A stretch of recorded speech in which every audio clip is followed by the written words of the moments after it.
Shri Guruve Namaha. Shri Guruve Namaha.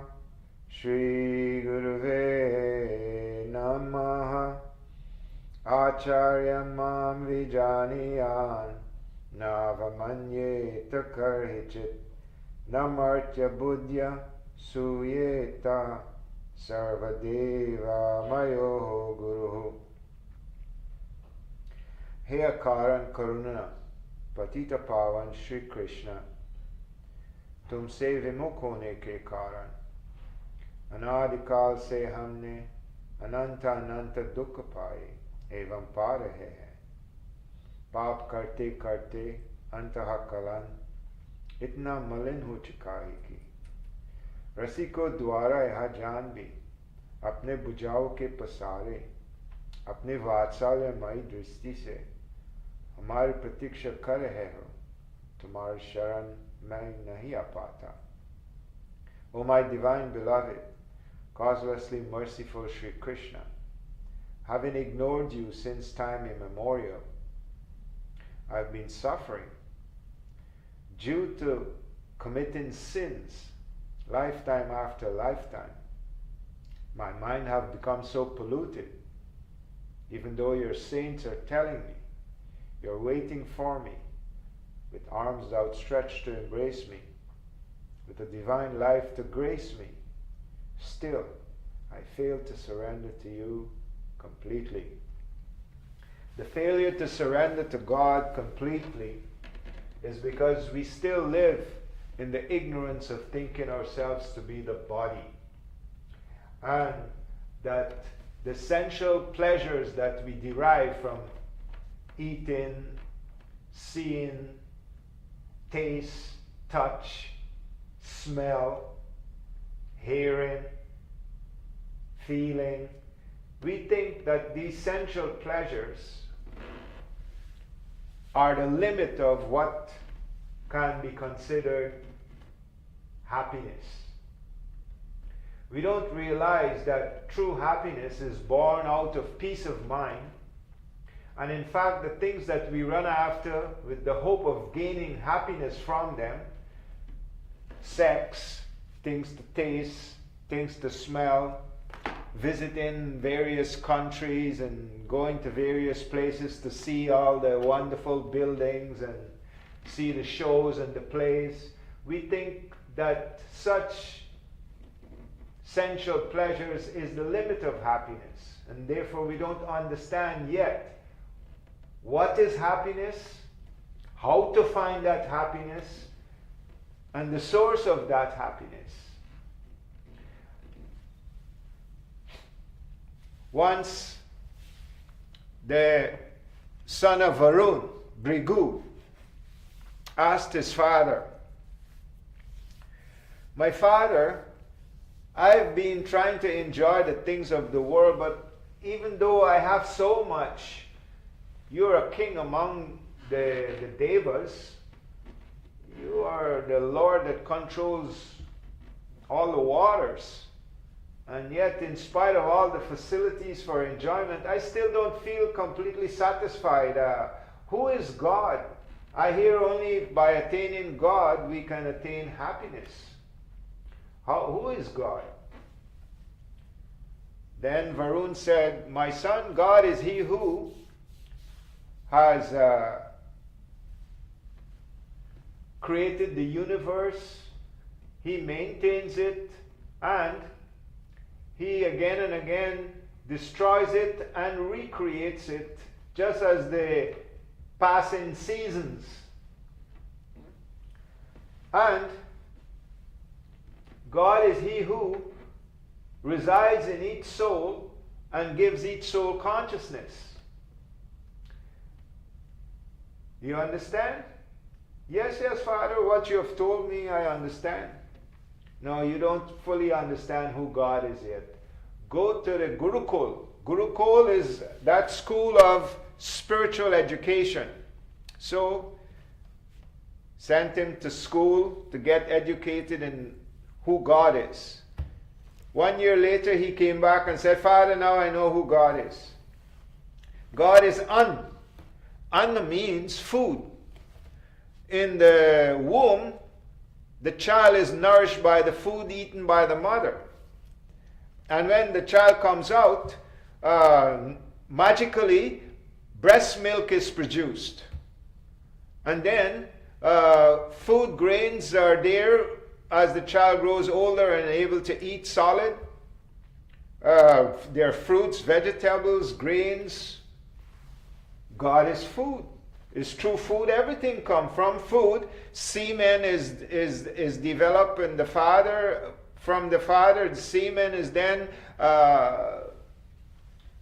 united with the egg, and then the child is born. Everything comes from food, Father. No, you don't know enough, son. Go again. Sent him back to school. He came back and said, Father, now I know who is God. God are the senses. By seeing what we have, we can enjoy the senses: taste, touch, smell, feeling, hearing. That God must be the senses, because I have seen many people who have a mouth and can't speak, and they have ears and can't hear. Their eyes are open and looking at you, but they don't see. So God must be that power of the senses. Yes, but go and come back again. He came back and said, God must be the mind. Because with the mind we desire, and the senses have to do what I desire. I want to see that movie, so I go there. My desire controls where I go, what I see. The mind must be God. God must be the power of desire. No, son, go again. He came back, said, God is the intellect. With the intellect, one controls one's desire. There are good and bad things in the world. There are things that are desirable and things that are undesirable, and the intelligence that we have, which is born of our intellect, can guide us in what is desirable and what is not desirable. The God must be the intellect. Yes, son, go and come back again. Then when he finally came back, he said, my father, now I truly understand who God is. God is happiness. Sukhasya ikantikasya cha.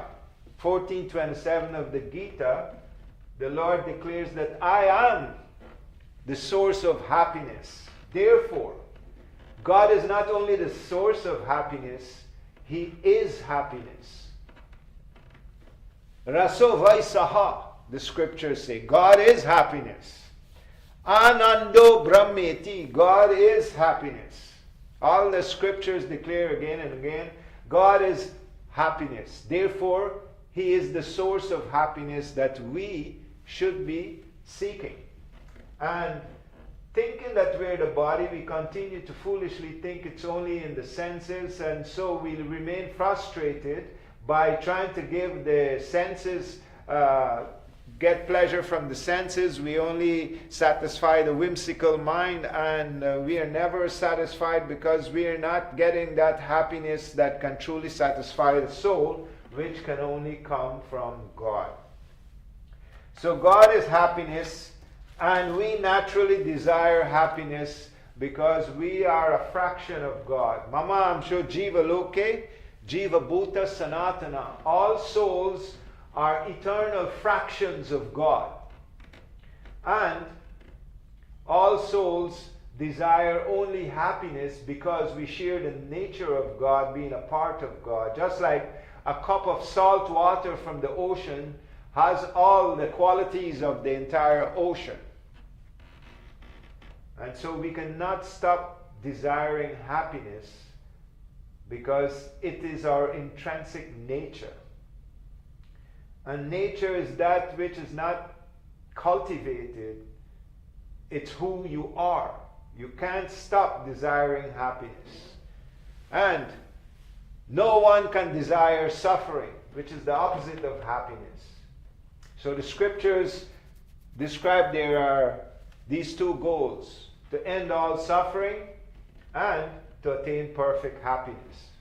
But as long as you keep believing that you're the body, you will go after a source of happiness which is born of the senses, and you will remain frustrated. So you need to know, who am I and who is really mine?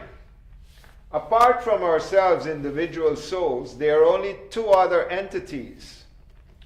The material world, which includes the material body. The material world is made up of gross and subtle elements. The 5 elements that make up the body and all matter are space, wind, air, space, air, fire, water, and earth. These 5 elements make up all that you see. And from space, within space there is sound.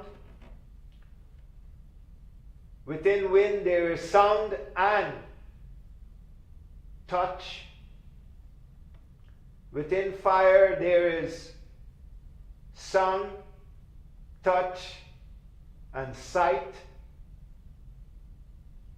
Within water there is sound, touch, sight, and taste. And within the earth there is all the 5 sensual faculties, such as sound, touch, sight, taste, and smell.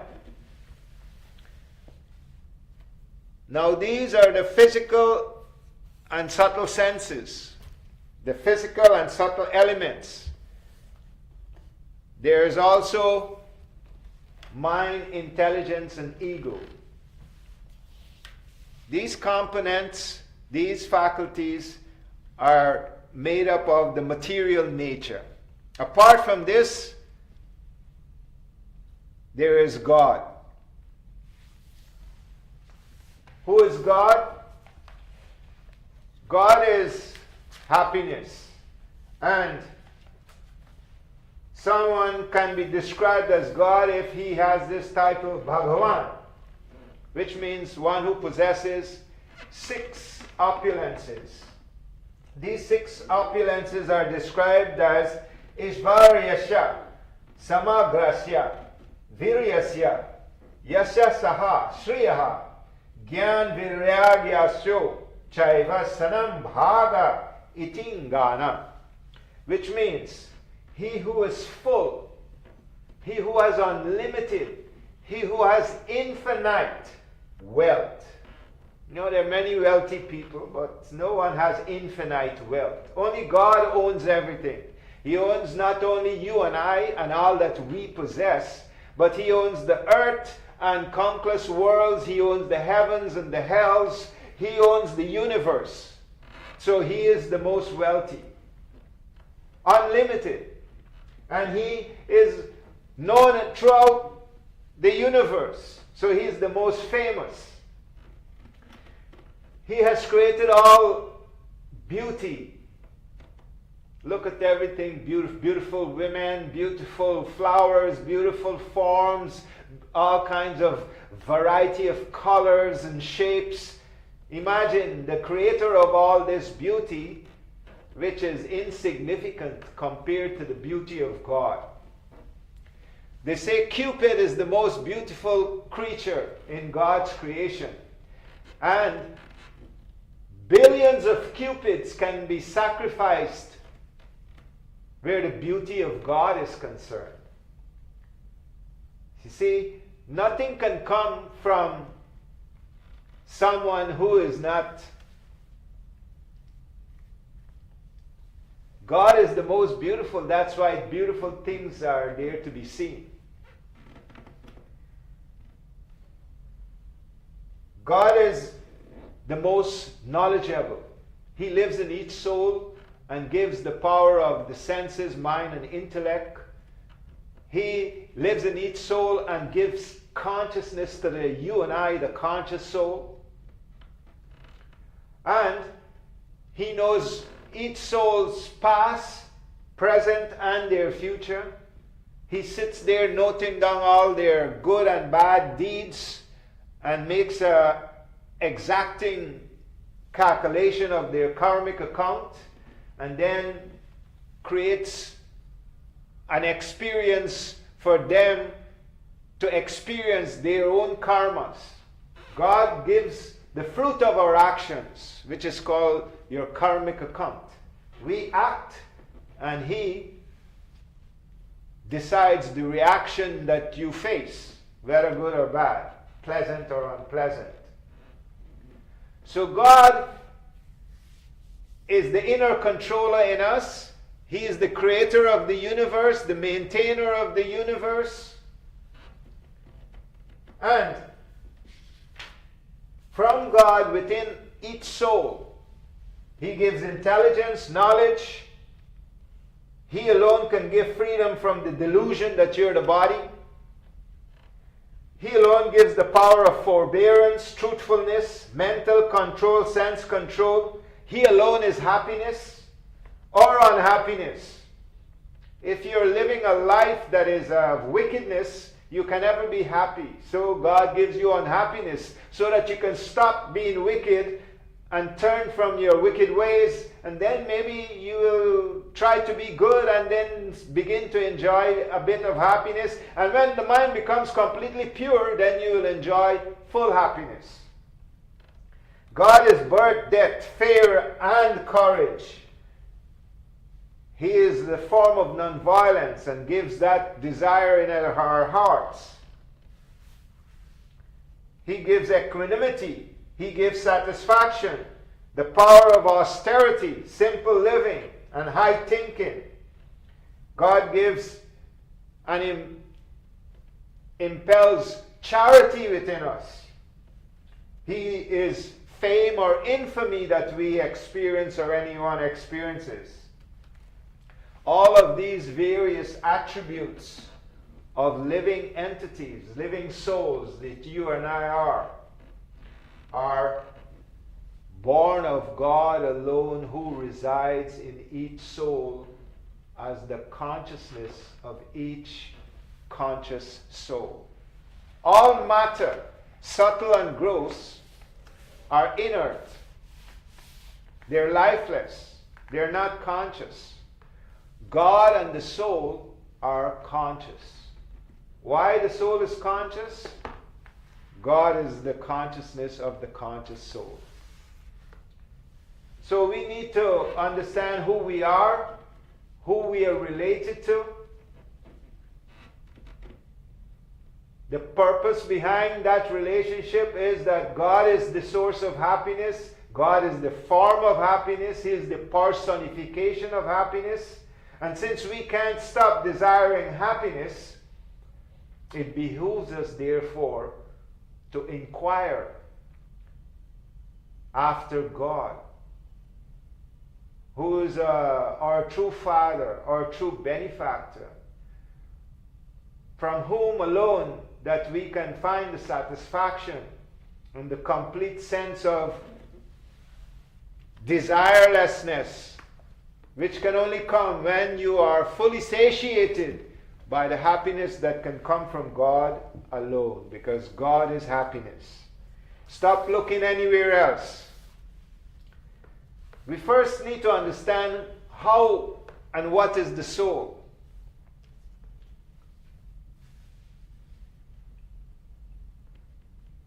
We are spirit soul, and all souls are eternal servants of God.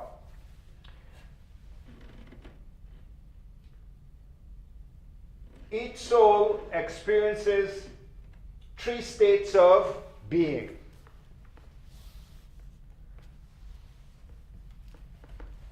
These 3 states of the mind, the soul experiences these 3 states. The soul is the witness of all states of the mind, all states of being, which means that which is and that which is not, it is aware of that too. That is why I know, I see, I understand. I am witness of all of these states of thoughts, and also that which I am unable to understand or do not know. Due to the consciousness aspect of the soul, I am aware of that too. Know that consciousness, which the eyes cannot see, but due to which the eyes can see. The knower is different from that which is to be known. You and I, the conscious soul, is the knower of what we are seeing, what we are thinking.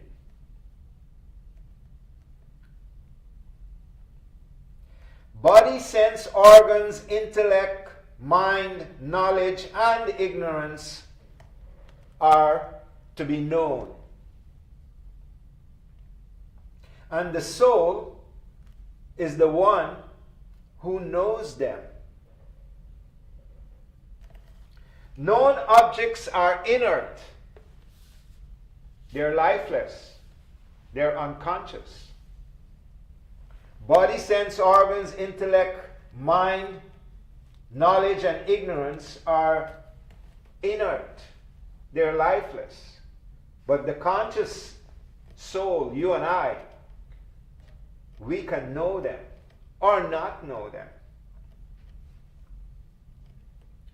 Known objects are inert, and the soul, the knower, is conscious. Inert objects do not know themselves. Eyes are not aware that they see. Mind is not aware it understands. It is only I, the soul, who is aware that I see and that I understand. Just the way the moon does not have its own light, yet it illumines everything at night with the sun's light.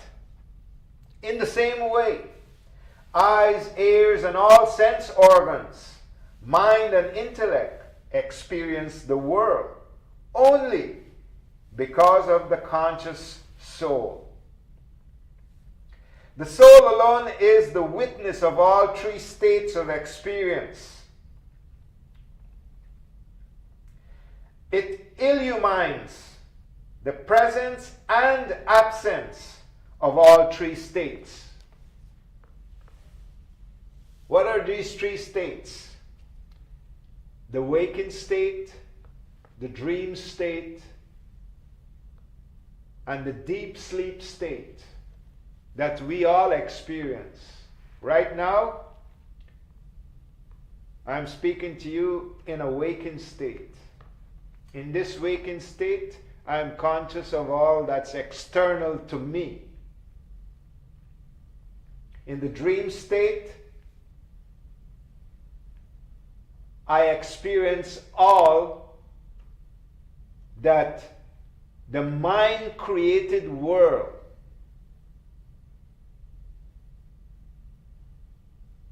and in the deep sleep state, I experience the absence of the waking or the dream state. All of these three states, the soul is conscious of. You and I. In the waking state, the soul knows the external world. In the dream state, it experiences the mind-created world. You know, the mind-created world, while you're dreaming, can be just as real as now when you're awake, isn't it?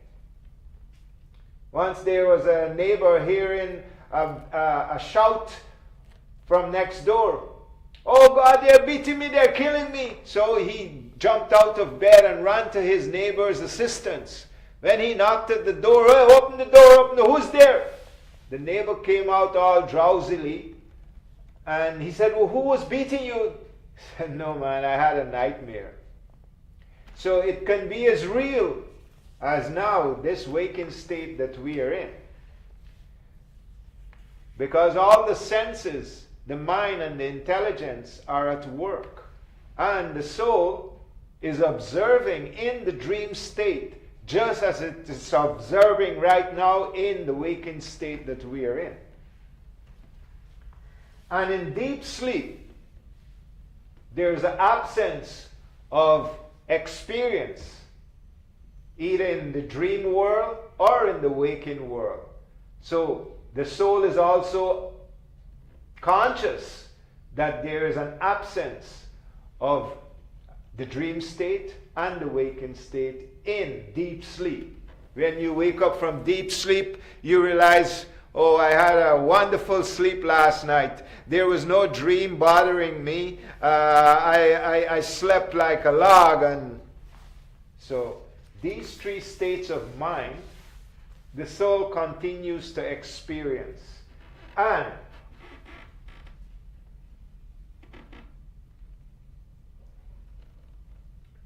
being present in all three states, you and I, the soul, are present in all three states. It neither indulges in any state nor gets attached.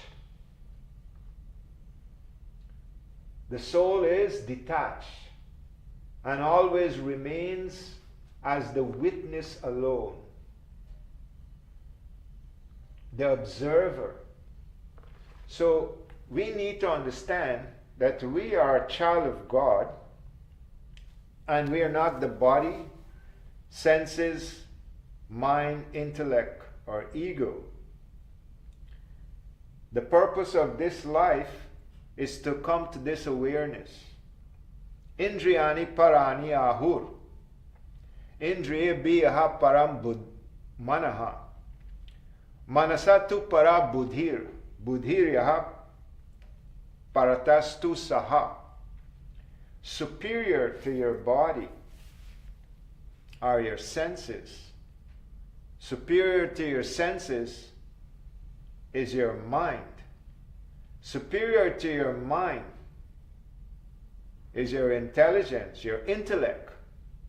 And superior to your intellect is you, the observer, the witness of these faculties.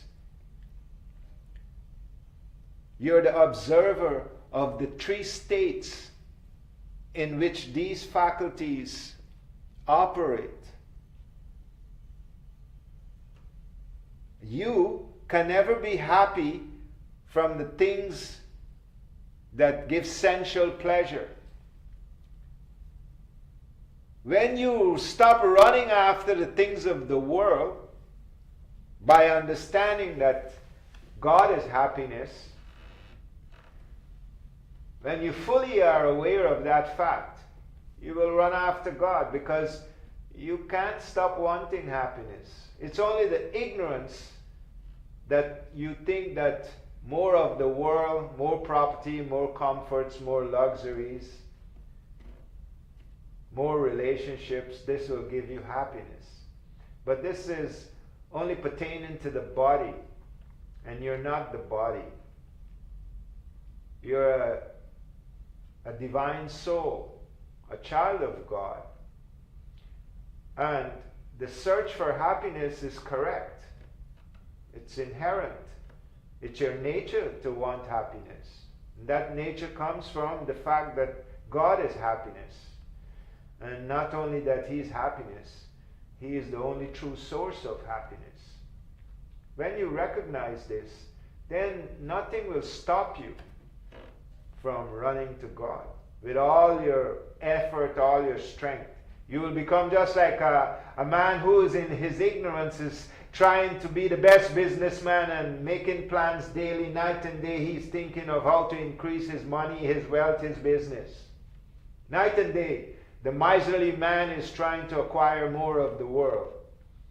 You will become just like a lover, two young lovers who night and day, if they are separated from each other, they can't sleep, they can't eat, they can't think of anything else. Only each other's image comes to their mind. They're feeling lost without each other.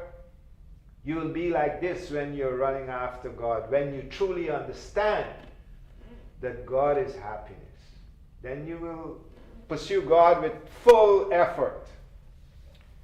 So my dear aspiring souls, there's three most important knowledge of the Vedas is that Sambandh, which means who am I and who am I really related to? As being explained, I am a divine soul, a child of God. God is happiness. I desire happiness. I am a servant of God. Why? Because I am a servant of happiness. Everything everyone does. There are so many varieties of activities. Some wants to be doctor, lawyer, judge. Some wants to be a wealthy businessman. Whatever are the varieties of activities, whatever are the varieties of goals men decide on, the goal behind all goals is to be happy. Now you understand that God is happiness. Now you need to know the means by which you can attain that happiness, which is you have to attain the grace of God.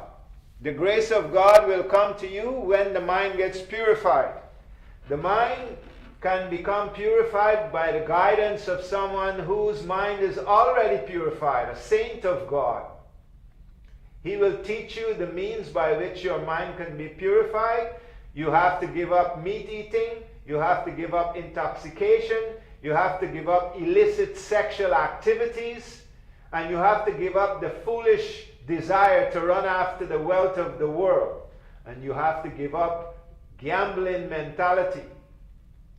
With giving up these low-grade activities, the mind gets purified, especially if you give up illicit sexual activities. Give up your desire for another man's wife, and you give up the desire for another man's husband.